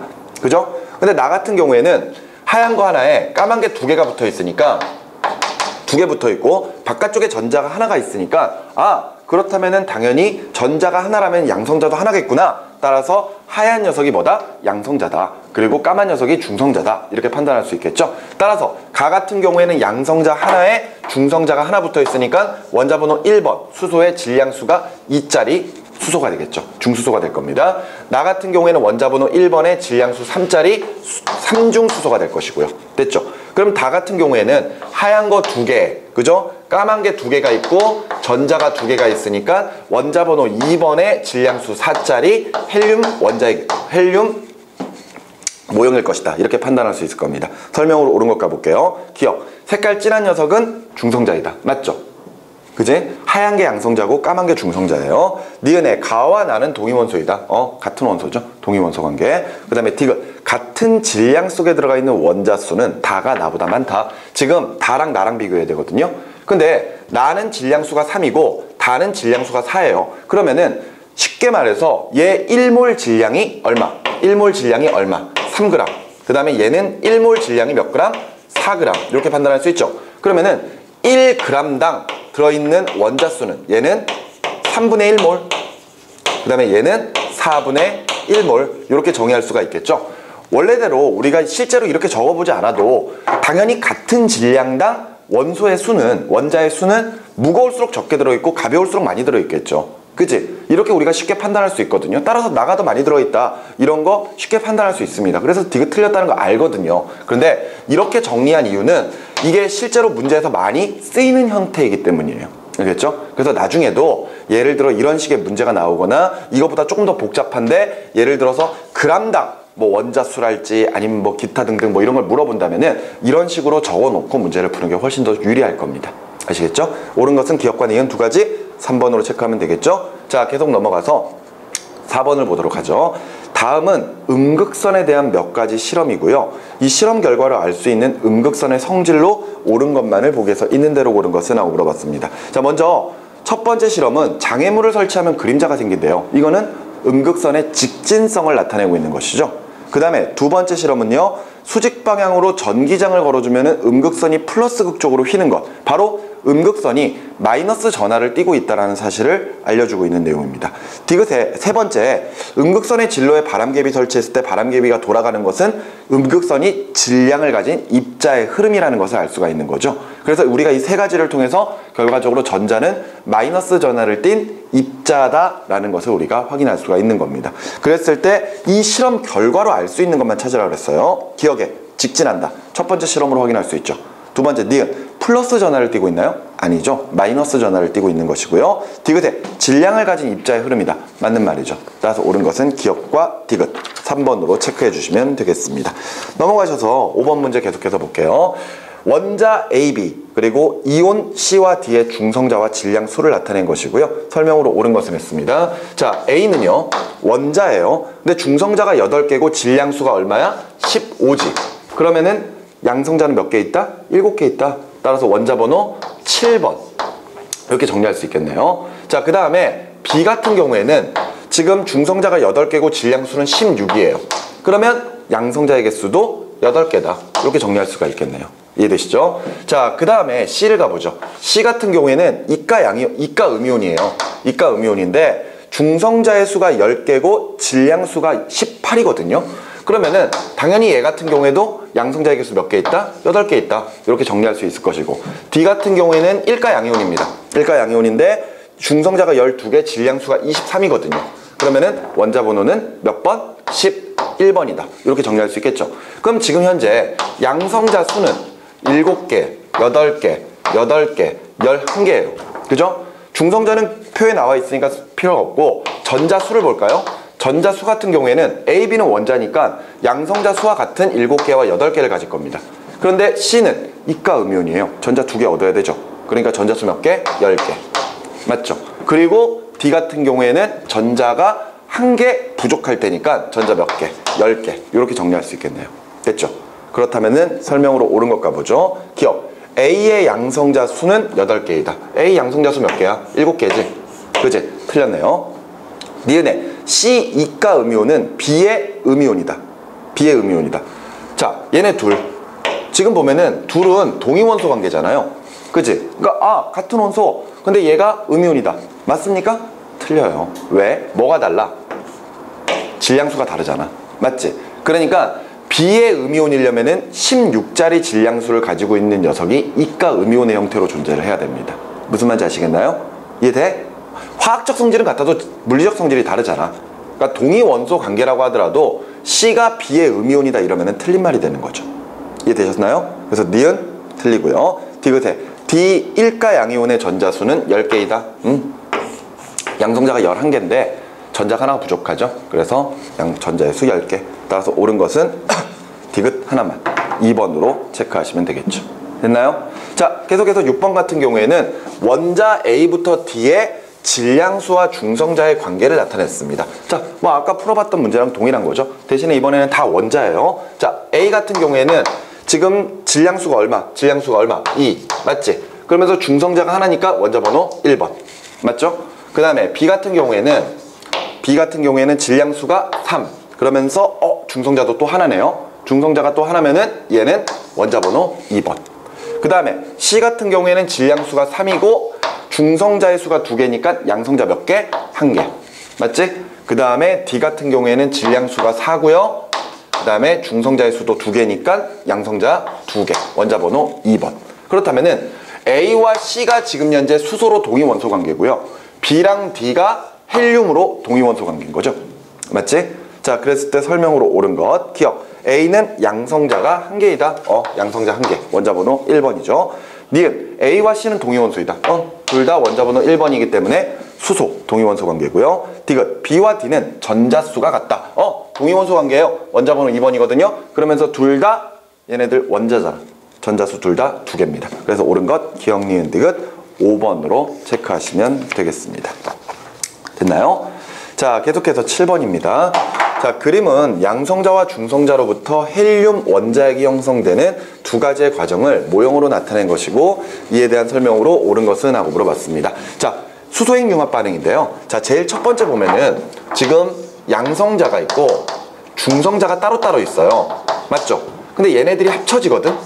그러면은 합쳐졌을 때 양성자와 중성자가 하나씩 있다면은 원자번호 1번에 질량수 2짜리 수소 원자핵이 되겠죠? 이때 가가 바로 중수소 원자핵이에요. 맞죠?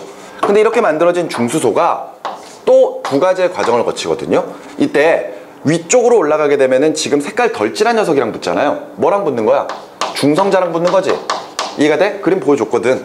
그러니까 얘는 다음에 중성자가 하나 더 붙어버리면은 질량수가 1만큼 증가하겠지만 양성자는 그대로니까 원자번호 1번에, 그지? 질량수 3짜리 수소가 만들어질 겁니다. 요 녀석 3중 수소가 만들어지는 거죠. 맞죠? 그리고 나서 아래로 내려가면은 얘는 뭐랑 결합해? 양성자랑 결합하지. 따라서 원자번호는 2로 증가할 거고 질량수도 3으로 증가하겠죠. 따라서 만들어지는 게 질량수 3짜리 헬륨, 3짜리 헬륨 원자핵이 만들어지겠네요.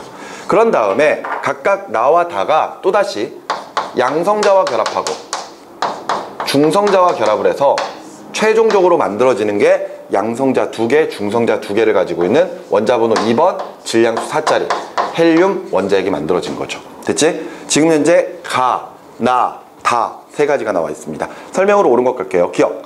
가는 중수소 원자핵이다. 맞죠? 니은에 다는 헬륨의 동위원소의 원자핵이다. 둘은 둘 다 헬륨이에요. 동위원소죠? 니은 맞고요. 디귿에 원자핵의 전하량은 다가 나보다 크다 그랬거든요. 요거 2개 비교하라는 이야기잖아. 근데 원자핵의 전하량은 양성자의 수죠. 양성자가 몇 개 있느냐잖아. 얘는 하나 있고 얘는 2개 있으니까 상대적으로 원자핵의 전하량은 다가 더 크겠죠. 그지? 그래서 디귿도 맞는 표현이니까 옳은 것 기억, 니은, 디귿 5번으로 체크하시면 됩니다. 5번 맞죠? 자, 계속해서 8번으로 가보도록 하죠. 수소 원자에서 일어나는 전자전이 A부터 D를 나타낸 것이고 설명으로 옳은 것은 했습니다. 요거 그냥 그림 그리지 말고 바로 갑시다. A는 몇 번에서 몇 번? 몇 번에서 몇 번? 2번에서 1번. 자, B는요? B는 무한대에서 1번. 무한대에서 1번. 그 다음에 C 같은 경우에는 3번에서 2번. 그 다음에 D 같은 경우에는 무한대에서 2번이네요. 맞죠? 지금 보면 A, B, C, D 전자전이는 모두 다 바깥쪽에서 안쪽으로 떨어지거든요. 모두 에너지를 방출합니다. 맞죠? 자, 그랬을 때 설명으로 옳은 것 기억. A에서는 자외선이 방출된다. 수소하잖아요. 수소. 그지? 그러면서 A는 1번 전자껍질로 전자전이 되니까 무슨 계열? 라이먼 계열. 따라서 자외선이 방출돼야 되죠. 기억은 맞는 말이 되겠고요. 니은 B에서 파장이 가장 긴 빛이 방출된다. 파장이 길다? 에너지가 작다. 맞죠? 그럼 보세요. A는 2번에서 1번, B는 무한대에서 1번, C는 3번에서 2번, D는 무한대에서 2번이거든요. 그러면은 이때 둘 중에 에너지는 B가 크죠. 둘 중에 에너지는 D가 크죠. 그러면서 전체 중에서도 B가 제일 크잖아요. 에너지가 클수록 파장은 어떻다? 짧다. 그치? 그러니까 니은의 B에서 파장이 가장 긴 빛이 아니라 가장 짧은 빛이 나타나야 되겠죠. 니은은 틀린 말이 되겠고요. 디귿에 발머 계열 중 에너지가 가장 큰 빛은 하고 물어봤거든요. 발머는 어디로? 2번 전자껍질로 전자전이 돼야 됩니다. 한 칸 떨어지는 것보다 무한대에서 2번 떨어지는 게 훨씬 더 에너지가 크겠죠. 그지? 따라서 D다. 맞는 말이네요. 기억과 디귿 3번이 되겠습니다. 됐죠? 자, 역시 D로 넘어가셔서 자, 옆에 9번 문제 보도록 할게요. 그림은 가시광선 영역에 해당하는 수소 원자의 선 스펙트럼 나타내고 있는 것이고 설명으로 옳은 것은 하고 물어봤습니다. 이때 문제 잘 보세요. 문제에서 분명히 가시광선 영역이라는 표현이 나왔습니다. 아니면은 밑에 있는 선 스펙트럼 보면은 얘네들의 파장들이 그려져 있잖아요. 파장들이 써 있잖아요. 근데 최소한 우리가 보고 있는 파장 중에서 400에서 700 나노미터라면은 얘네들은 무조건 가시광선 영역이다 라는 거 꼭 기억하셔야 됩니다. 알겠죠? 그렇다라는 건 가시광선 영역에 무조건 2번 전자껍질로 전자전이 돼야지만이 나타날 수 있는 빛들. 따라서 지금 현재 선이 하나, 둘, 셋, 넷 이렇게 나와 있는데 지금 현재 요게 지금 가고 요게 지금 나거든요. 맞지? 파장이 지금 434, 486 이렇게 두 가지가 나와 있습니다. 요게 가랑 요게 나예요. 가, 나. 그러면 설명으로 옳은 것 기억. 가시광선 영역의 스펙트럼선은 들뜬 상태의 전자가 K 전자껍질로 전이 될 때 방출된다. 선생님이 가시광선 어디로 떨어져야 된다고요? 2번 전자껍질로. 2번 전자껍질은 K 껍질이 아니라 L 전자껍질이죠. 그러니까 기억은 틀린 말이 되겠고요. 니은 원자핵에서 멀어질수록 인접한 두 전자껍질의 에너지 차이는 감소한다. 뭘로 확인할 수 있어요? 요 간격으로 보면 돼요. 선생님이 간격은 지금 이렇게 그려놨지만 요 간격, 요 간격, 요 간격으로 할수록 줄어들죠. 그 말은 방출하는 에너지가 작아진다. 에너지 간격이 점점 줄어들고 있다. 이렇게 해석할 수가 있을 겁니다. 니은 맞고요. 디귿에 가는 나보다 에너지 준위가 더 낮은 전자껍질에서 전자가 방출된다. 전이 될 때 방출된다. 이쪽으로 갈수록 파장 길어지고요. 그죠? 파장 길어지고 진동수 작아지고 에너지 작아진다 그랬습니다. 따라서 나는 몇 번에서 몇 번이야? 4번에서 2번이지? 얘가 3번에서 2번이니까 얘는 몇 번에서 몇 번? 5번에서 2번이잖아요. 그러니까 당연히 가는 나보다 에너지 준위가 더 높은 전자껍질에서 전자전이가 되고 있는 거죠. 디귿 틀렸네요. 따라서 답을 니은만 체크해 주시면 되겠습니다. 되셨죠? 자, 넘어가서 10번 문제입니다. 전자전이 A부터 D고 수소원자의 선 스펙트럼이고 설명으로 옳은 것은? 하고 물어봤습니다. 자, 역시 정리하고 갈게요. 이런 문제 나오면은 옆에다가 A, B, C, D가 어디에서 어디로 전자전이 되는지 이런 식으로 적으세요. 그게 눈으로 보기 편해요. 알겠죠? 계속해서 그림만 이렇게 보면서 계속 풀면은 시간이 좀 오래 걸리거든요. 빨리빨리 한번 정리하고 가는 게 좋습니다. A는 2번에서 1번, B는요 3번에서 2번, C는요 4번에서 2번, D는요 4번에서 3번. 이렇게 됐죠? 그리고 에너지 준위 E는 마이너스 N의 제곱분에 1312로 계산하라고 했는데 무시하고 마이너스 N의 제곱분에 K로 가지고 계산하셔도 상관없습니다. 알겠죠? 자, 그런 상태에서 설명으로 옳은 것 가보죠. 에너지가 가장 큰 빛은 A이다. 자, 요 4개 중에서 에너지가 가장 큰 빛. 당연히 어디로 떨어지든 1번으로 떨어질 때가 가장 에너지가 크겠죠. 그지? 그렇기 때문에 A다. 기억은 맞는 말입니다. 이것은 아마도 요걸로 가지고 계산을 해보란 이야기가 되겠죠. 그지? 하지만 굳이 계산해보지 않아도 우리가 쉽게 계산할 수 있을 겁니다. 니은에 파장이 656 나노미터인 빛이 방출되는 것 하고 물어봤거든요. 656 나노미터가 이거란 말이야. 요거. 그럼 가시광선 용액 중에서 에너지가 가장 작은 빛이죠. 몇 번에서 몇 번? 3번에서 2번. 그러니까 B에 해당을 합니다. 그래서 니은 맞는 이야기네요. 디귿에 C에서 방출되는 에너지는 요거 C에서 방출되는 에너지는 B와 D에서 방출되는 에너지의 합과 같다. 자, C는요 4번에서 2번으로 직접 떨어지는 거예요. 이때 D는 4번에서 3번 떨어지면서 에너지 방출하겠죠. B는 3번에서 2번 떨어지면서 방출하겠죠. 따라서 방출되는 에너지 더하면은 요거 나오겠지? 이해되니? 따라서 옳은 것 기억 니은 디귿. 그죠? 다 맞네요. 5번으로 체크하시면 되겠습니다. 자, 여기까지 보시면은 우리가 지금까지 봤었던 내용들 볼 수 있고요. 그 다음에 저 뒤로 넘어가서 12번 문제도 좀 볼까요? 12번 문제도 바로 보자고요. 12번. 수소원자의 에너지 준위와 몇 가지 전자전이 A부터 C고요. 에너지 준위 계산한 거 나왔고 A부터 C에 대한 설명으로 옳은 것을 했습니다. 역시 적고 갈게요. A는 몇 번에서 몇 번? 2번에서 1번. 그죠? 자, 그 다음에 B 같은 경우에는요. B는요 3번에서 2번. 그 다음에 C는 4번에서 3번. 다 한 칸씩 떨어지네요. 맞죠?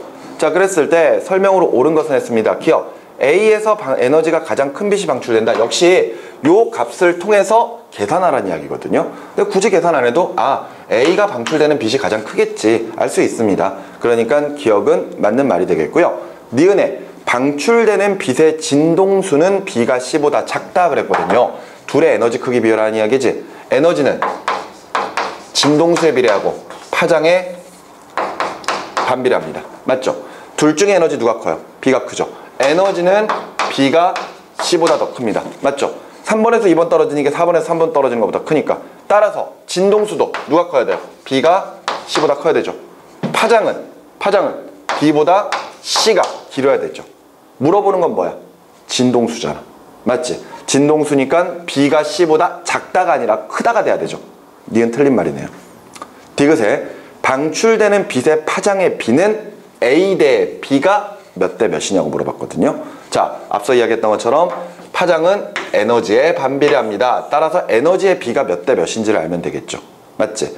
근데 이것으로 계산하면 숫자가 더러워지니까 밑에 있는 것으로 계산해보죠.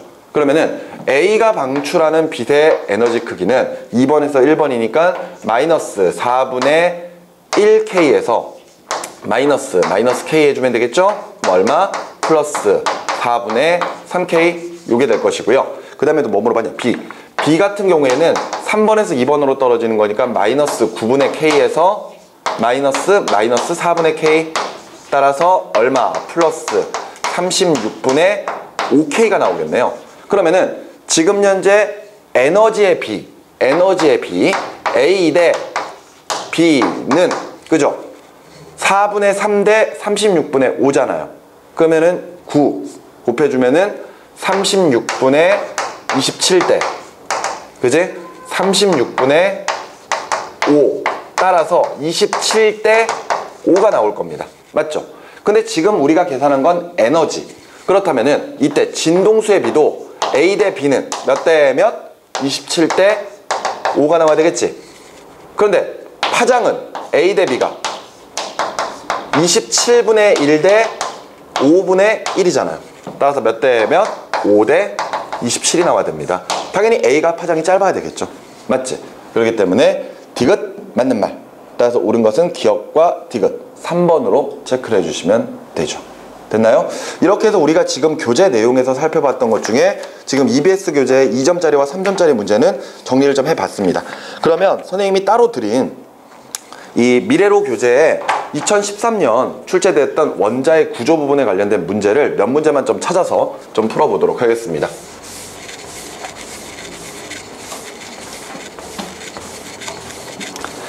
자, 미래로 교재 그 페이지 30쪽 보시면은요. 자, 이제 원자의 구조에 관련된 문제가 2013년도에 출제됐던 문제들로 쭉 구성이 되어 있어요. 자, 거기에서 이제 한번 내용을 살펴보도록 하죠. 자, 먼저 1번인데요. 다음은 나트륨의 원자와 관련된 낱말 맞추기가 되겠고 가로 열쇠 1번의 X로 가장 적절한 것은? 하고 물어봤거든요.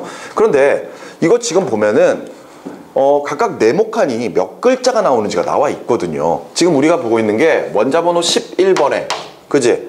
질량수가 23짜리 나트륨이에요. 나트륨. 그런데 이때 가로 열쇠 1번이 나트륨의 무슨 5글자 수는 X이다 그랬거든. 근데 우리가 지금 현재 알고 있는 것 중에 5글자 나오는 거 하나밖에 없지 않습니까?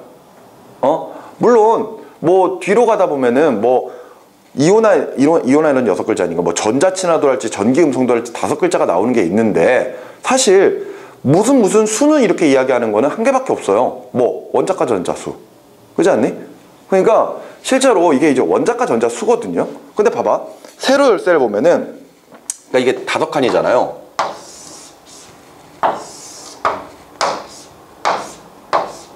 이게 5칸인데 지금 세로 열쇠 1번이 나트륨의 네모는 22.99이다. 이거 비슷한 숫자가 요거죠.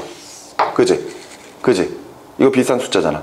근데 이거 23이라고 하는 건 질량수고요. 맞지? 22.99는 질량수가 아니란 이야기잖아. 그럼 뭘까? 원자량이라니. 됐습니까? 그 다음에 2번의 나트륨의 네모수는 11개이다. 11개가 나올 수 있는 게 뭐가 있어요? 요거 양성자 수가 있죠. 또는 전자 수도 있을 거 아니야. 원자니까. 그런데 3칸 들어가야 되니까 뭐가 돼야 돼? 양성자가 돼야 되겠죠. 그러니까 위쪽에 양, 성, 자. 느낌 뭐지? 뭐 이렇게 풀면 되지 뭐. 그 다음에 3번은 나트륨의 네모수는 11개이다. 아까 11개 수 나오는 거 2개 중에 2글자 나오는 거 뭐 있어요? 전, 자. 맞지? 그리고 마지막 4번의 나트륨의 네모네모수는 12개이다. 12개 나오는 거 뭐밖에 없어? 질량수밖에 없지. 그러니까 중성자 수밖에 없지. 그러니까 중, 성, 자, 원자, 가, 전자. 되니? 그래서 원자가 전자의 수는 몇 개? 나트륨의 원자가 전자 수 몇 개? 1개가 되겠죠. 그지? 나트륨의 원자가 나트륨 3주기 1족 원소잖아요. 1족 원소는 원자가 전자가 1개니까. 그래서 답을 1번으로 체크하시면 되겠습니다. 수능 문제였어요. 수능 문제. 아마 학생들이 이 문제 풀면서 이제 조금 뭐 좀 릴렉스, 괜찮겠다 이번에는 뭐 이런 생각을 했을지도 모르겠습니다. 근데 그 뒤에 가서 엄청 털렸겠죠. 그지? 자, 어찌됐건 원자가 전자 수를 나타내는 거기 때문에 1개로 찾아주시면 되겠고요.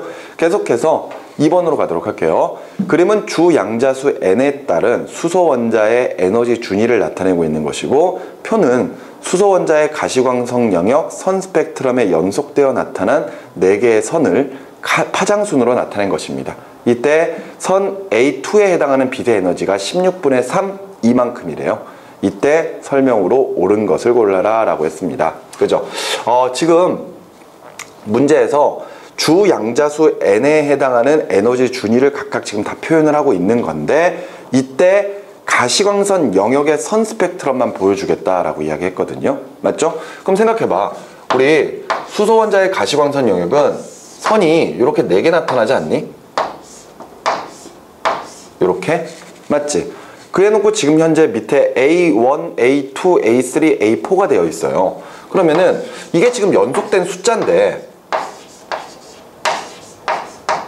A4, 그지? 그래놓고 각각 파장 람다1, 람다2, 람다3, 람다3, 람다4 이렇게 지금 정의되어 있는 상태에서 요 녀석의 에너지가 뭐다? 요 녀석의 에너지가 얼마다? 16분의 3 이만큼이라 그랬거든요. 맞죠? 옆에 왼쪽에 그 위쪽에 나와 있는 그래프를 여러분들 보고 이제 해석할 수 있느냐, 지금 이렇게 묻고 있는 거거든요. 오케이? 그랬을 때 거기에 지금 표현되어 있는 에너지를 어떻게 읽는 거냐면은, 이게 지금 주 양자수잖아요. 맞죠? 그래서 여기에 보면은 1, 2, 3, 4, 5 이렇게 되어 있는데 1은 표시가 안 되어 있고, 2를 보면은 쭉 내려가서 얼마라고 돼 있어? 얼마라고 돼 있어? 2가 마이너스 4분의 1, 2라고 돼 있잖아. 맞지? 그리고 나서 3번은 마이너스 9분의 1, 2. 그 다음에 4번은 마이너스 16분의 1, 2고요. 마지막 5번 같은 경우가 마이너스 25분의 1, 2라고 돼 있단 말이야. 이걸 어떻게 해석하느냐 이거죠. 그런데 이거 간단한 거잖아. 우리 이렇게 그림 그려보면은 K 껍질 있고 L 껍질 있고 N 껍질 있고 N 껍질 있고 이렇게 쭉 있을 때 우리 각각 1312N, KN 뭐 그렇게 계산하면은 마이너스 K부터 시작해서 쭉 올라갔었죠. 여기서는 뭘 쓰고 있는 거야? 2를 쓰고 있는 거거든. 알겠니? 그래서 K 껍질은 마이너스 2고요. L 껍질은 마이너스 4분의 1, 2. 그 다음에 M 껍질이 마이너스 16분의 1, 2. 그 다음에 4번 껍질이 마이너스 25분의 1, 2. 뭐 이런 식으로 막 표현되어 있는 거야. 4, 4, 10, 3, 3은 9, 9, 16. 뭐 이렇게 표현되어 있는 겁니다. 이해되셨나요? 그래 놓고 지금 현재 방출되는 에너지 중에서, 빛 중에서 A2라고 하는 빛이 얼마? 16분의 3, 2가 나온 거거든. 무슨 말인지 알겠니? 16분의 3, 2.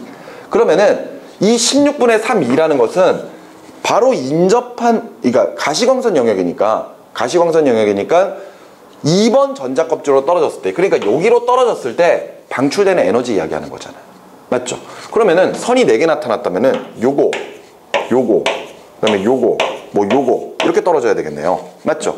그러면 당연히 16분의 3이 나올 수 있는 값이 몇 번에서 2번으로 떨어지는지만 찾으면 될 거 아니야. 이해돼? 그러면 이렇게 해서 계산을 해보면은 16분의 3, 2는 4번에서 2번으로 떨어질 때만 가능하다라는 거 확인할 수 있겠죠. 16분의 마이너스 16분의 1, 2에서 마이너스 4분의 1, 2를 뺐을 때가 결과적으로 16분의 3, 2가 나오니까. 맞지? 따라서 A가 지금 현재 4번에서 2번으로 전자전이 되는 거구나. 그러면 당연히 요 위치가 되겠죠. 4번에서 2번. 맞지? 그러면 연속된 거라 그랬으니까 하나 있는 A가 뭐다? 요거다. 맞지? 이게 A1이다. 그 다음에 요게 A3, A4겠구나. 이렇게 우리가 따질 수가 있는 거지. 이해가 됐어? 그러면은 설명으로 옳은 것 가보자고요. 기억해. 람다2분의 람다1이 람다2 마이너스 람다1이 람다2 마이너스 람다3보다 더 크다. 자, 이거 보니까 지금 현재 요거 둘의 차이, 그러니까 절대값이니까 어차피 그 차이만 보고 있는 거지. 그리고 그 다음에 뭘 차이? 요 두 개 차이 이렇게 보고 있는 거거든. 그런데 우리 보면은 빛이 가지고 있는 에너지의 크기는요, 빛이 가지고 있는 에너지의 크기는 진동수에 비례하고 파장에 반비례하지 않아? 그러면 지금 각각 람다1, 람다2, 람다3 같은 경우에는 각각 방출되는 에너지 크기에 따라서 정해져 있을 거란 말이에요. 그죠? 그러니까 얘는 지금 현재 3번에서 2번으로 전자전이 되는 거고, 얘는 4번에서 2번으로 전자전이 되는 거고, 얘는 몇 번에서 몇 번이야? 얘는 5번에서 2번으로 전자전이 되는 거잖아. 그지? 그럼 그 차이를 이야기한다는 것은 얘가 3번에서 2번, 4번에서 2번이니까 결과적으로 둘의 차이, 여기서 여기 뺐으니까 4번에서 3번으로 전자전이 될 때 에너지의 파장을 보시면 돼요. 마찬가지로 얘 같은 경우에는 몇 번과 몇 번 차이야? 4번과 5번 차이잖아. 그치? 에너지의 간격이 작을수록, 에너지가 작을수록 파장은 어떻다? 길다. 이해돼? 파장 길겠지. 따라서 얘가 지금 둘의 차이를 본다면은 에너지 차이를 봐봐. 에너지 차이. 에너지 차이를 본다면은 둘의 에너지 차이는 얘네가 4번에서 3번만큼 에너지 차이가 날 거 아니야. 맞지? 4번에서 3번만큼의 에너지 차이 나겠죠? 이해됩니까? 얘는 5번에서 4번만큼의 에너지 차이가 날 거 아니야. 이해돼? 조금 헷갈릴 수 있으니까 여기다가 정리를 좀 해보도록 합시다. 알겠죠? 우리가 지금 현재 보고 있는 에너지의 크기만으로 가지고 이야기를 할 거예요. A는 3번에서 2번이고요. 그 다음에 B는요 4번에서 2번입니다. 그리고 C가 5번에서 2번으로 전자전이 되는 것이고. 맞지? 그러면 각각 빛이 가지고 있는 에너지 크기가 있을 거야. 여기를 EA, 얘를 EB, 얘를 EC라고 해보자고. 알았어? 그러면 이때 각각 파장의 이 차이를 물어보고 있는 거잖아요. 그럼 일단 에너지부터 먼저 계산해보자 이거지. 알겠지? 이 A와 이 B를 비교하자 이거죠. 여기에서 여기 빼자 이거지. 알았니? 그러면 그 에너지 차이, 결과적으로 그 에너지 차이가 얼마가 나오는 거야? 델타 E1이라고 할까요? 델타 E1? 알았니? 요 둘의 차이를 델타 E1. 그렇다면은 이거는 몇 번에서 몇 번으로 전자전이 될 때? 그렇죠. 4에서 그렇죠. 3번으로 전자전이 될 때 에너지 차이만큼일 겁니다. 그러면 얘네 둘의 차이를 우리가 델타 E2라고 해줘. E2. 알았어? 그러면 이때 얘는 몇 번에서 몇 번? 5번에서 4번만큼이잖아. 됐어? 이해가 돼? 그러면은 이때 둘 중에 에너지 크기는 누가 커? 그렇죠. 4에서 3번으로 갈 때가 에너지 차이가 더 크겠죠. 이해가 되시나요? 에너지는 E1이 E2보다 더 커. 이해가 되지?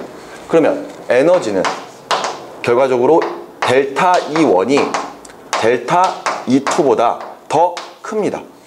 근데 물어보고 있는 건 뭘 물어보고 있어요? 파장 물어보고 있잖아요. 파장. 파장은 역수값이잖아. 그지? 에너지가 클수록 파장은 어떻다? 짧다. 그지? 따라서 델타 E1에서 방출되는 파장이랑 델타 E2에서 방출되는 파장은 누가 길어야 돼? 얘가 길어야지. 그지? 그래서 기억은 틀린 말입니다. 그 다음에 니은에 선 A3에 해당하는 빛의 에너지 크기는 하고 물어봤어요. A3가 몇 번에서 몇 번?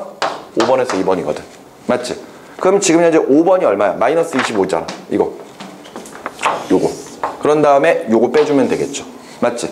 그러면은 계산을 해보면은, 계산해보자. 저거 마이너스 25 2 마이너스 4분의 2 그러면 100분의 4 2 마이너스 4 2 플러스 25 2가 되는 거잖아요. 맞죠? 따라서 얼마 나온다? 100분의 21 2가 나와야 되겠네요. 따라서 니은은 맞는 말이 되겠네요. 됐죠? 그 다음에 디귿의 수소 원자의 이온화 에너지의 크기는? 하고 물어봤습니다. 당연히 수소 원자의 이온화 크기는 요 아래 K 껍질에서 위로 싹 올라가면 되겠죠. 무한대까지.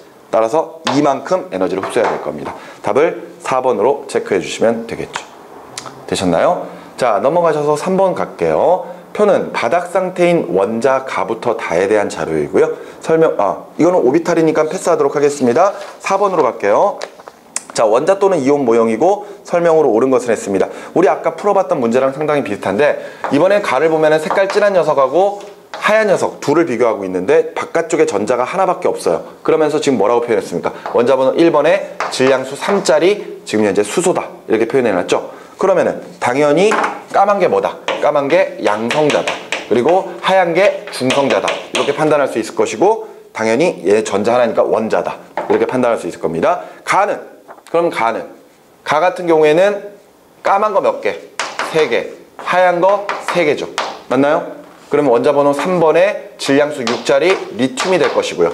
맞죠? 3개 맞죠? 그런 다음에 바깥쪽 전자 몇 개 돌고 있어요? 2개 돌고 있죠. 그렇기 때문에 일가 양이온이구나. 이렇게 판단하겠지? 자, 계속해서 나 같은 경우에도 똑같네요. 까만 거 3개, 하얀 거 3개가 있으니까 원자번호 3번에 질량수 6짜리 리튬이 될 것이고요.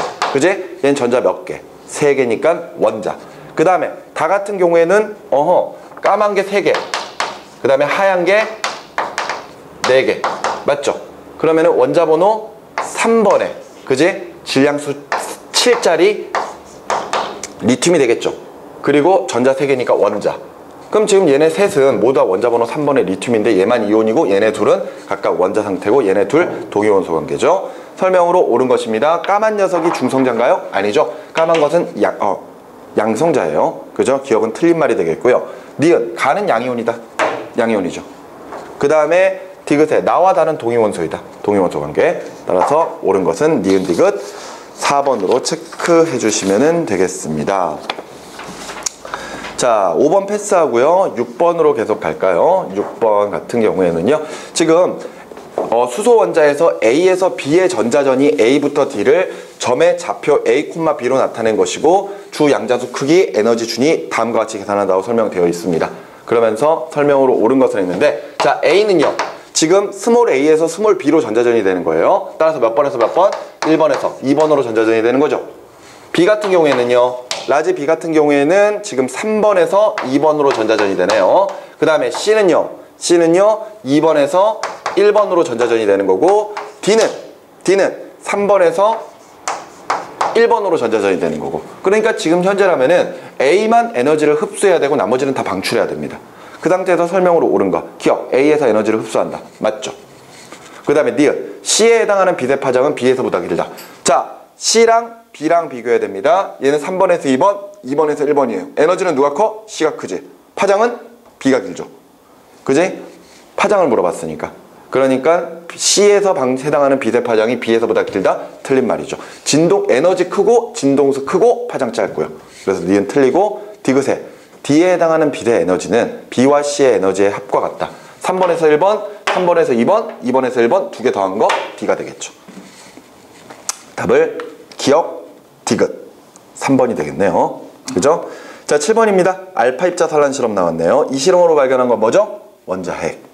맞지? 뭐 얄짤 없지 뭐. 답은 3번이 되겠죠. 자, 8번 넘어갈 거고 그 다음에 9번으로 가볼까요? 9번. 자, 9번에 그림 가는 수소 원자의 전자전이 A부터 E를 전 양자수랑 후 양자수로 가지고 표현을 해 놓은 것이고 이때 선 스펙트럼은 가시광선 영역의 선 스펙트럼 보여줬습니다. 그리고 486 나노미터 선은 스몰 E에 해당하는 값이다 되어 있네요. 이것도 정리해보자. A는 전후야 전후. A는 1번에서 4번으로 B는요 2번에서 3번으로 그 다음에 C는 2번에서 1번으로 D는요 3번에서 2번으로 그 다음에 E는요 4번에서 2번으로 됐지? 그러면 설명으로 옳은 거 기억 A에 해당하는 에너지는 수소의 이온화 에너지와 같다. 이게 이온화 에너지일까요? 아니죠. 이온화 에너지는 1번에서 어디로 가야 돼? 무한대로 가야 되죠. 그러니까 기억은 틀린 말이 되겠고요. 니은 방출하는 빛의 파장은 D에서가 C에서보다 길다. D랑 C 비교해야 됩니다. 에너지 누가 커요? C가 크죠. C가 크죠. 방출되는 빛의 에너지 C가 크고요. 진동수도 C가 큽니다. 파장은 D가 길어야 되겠죠. 그지? 그러니까 니은 맞는 말이 되겠고요. 656 나노미터의 선은? 하고 물어봤습니다. 지금 요게 지금 현재 486 나노미터 선이거든요. 그런데 지금 2번 가시광선 영역이죠. 두 번째로 에너지가 큰 빛입니다. 그런데 656 나노미터는 가시광선 영역에서 가장 에너지가 작은 빛이어야 되니까 바로 3번에서 2번이 656 나노미터 선에 해당하겠죠. 따라서 디귿 맞는 말이겠네요. 옳은 것은 니은과 디귿 두 가지 체크하면 됩니까? B가 아니라 D죠. 그죠? 그러니까 니은만 체크하면 되죠. 그지? 자, 계속해서 10번으로 가볼까요? 원소 기원에 대한 빅뱅 이론의 일부고 원자에 대한 설명으로 옳지 않은 것은? 하고 물어봤습니다. 이 내용 쭉 읽어보시면은 선생님이 지난번에 흐름도에 대해서 이야기했었던 거 그대로 나올 겁니다. 그죠? 자, 옳지 않은 거 찾아볼게요. 1번 양성자는 원자핵의 구성 입자이다. 맞는 말이죠. 그 다음에 2번 중수소와 삼중수소는 동위원소이다. 맞죠? 3번에 질량수는 양성자와 중성자의 합이다. 맞죠? 4번에 원자 핵 속의 중성자 수를 원자 번호라고 할까요? 아니죠. 그렇죠. 양성자의 수를 우리가 원자 번호라고 하죠. 그러니까 4번 틀렸고 5번에 양성자와 전자 사이에서는 정전기적 인력이 발생한다. 양성자는 플러스, 전자는 마이너스 전하를 띠고 있죠. 그러니까 정전기적 인력이 발생을 해야 될 겁니다. 맞죠? 자, 이렇게 해서 답을 4번으로 체크를 해주시면 되겠습니다. 자, 여기까지 해서 일단 미래로의 원자 구조 문제 정리를 하고요. 다음 시간에 우리 오비탈 하고 나서 남은 문제들 싹 풀도록 하겠습니다. 수고하셨습니다.